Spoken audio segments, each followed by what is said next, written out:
अब शायद लग रहा है कि नेपाल क्रिकेट का जो सपना था डेस्टिनेशन बनने का, वो सपना पूरा होते हुए दिख रहा है। क्योंकि अगर हम बात करें, आज नेपाल के सचिव पारस खड़का सर जो आईसीसी के मैनुअल जो मीटिंग था उस मीटिंग में पहुँचे थे और वहाँ पर पहुँच के बहुत सारे अपने देश और अपने क्रिकेट के बारे में बात किए।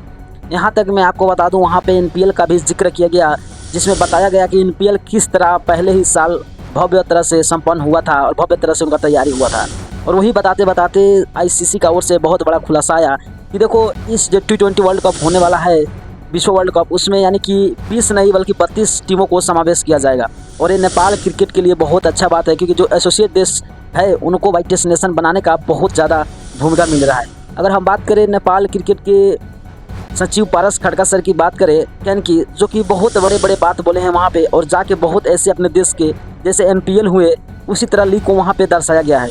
और फैन फॉलोइंग की भी बात करें तो Nepal cricket team fan following में शायद ऐसे कोई देश है जिससे पीछे ना हो, सबसे आगे रह रहा है नेपाल क्रिकेट। क्योंकि नेपाल क्रिकेट के फैन फॉलोइंग के देखते हुए आईसीसी के चेयरमैन जय शाह के ओर से भी ग्रीन सिग्नल मिल चुका है। मगर मैं आपको बता दूं, अब नेपाल क्रिकेट टीम एसोसिएट से डेस्टिनेशन बनने में ज़्यादा दिक्कत नहीं होगा, बल्कि तुरंत ही बन सकता है। और आपको मैं बता दूं, अनुल जो मीटिंग था उसमें पारस खड़का सर ने सब कुछ खोलकर बताया नेपाल के बारे में, नेपाल क्रिकेट के बारे में, नेपाली प्लेयर के बारे में, यानी A to Z वहाँ पे बात किया गया। और बात में यही देखने को मिला कि हाँ, आने वाले दिन में नेपाल क्रिकेट टीम का कुछ अलग लेवल होगा। तो इससे क्या फ़ायदा होगा नेपाल क्रिकेट टीम के बारे में, आप लोग अपना राय जरूर कमेंट कीजिएगा। अगर नहीं हो तो पेज को फॉलो करके चैनल को सब्सक्राइब कर वीडियो जरूर शेयर कीजिएगा।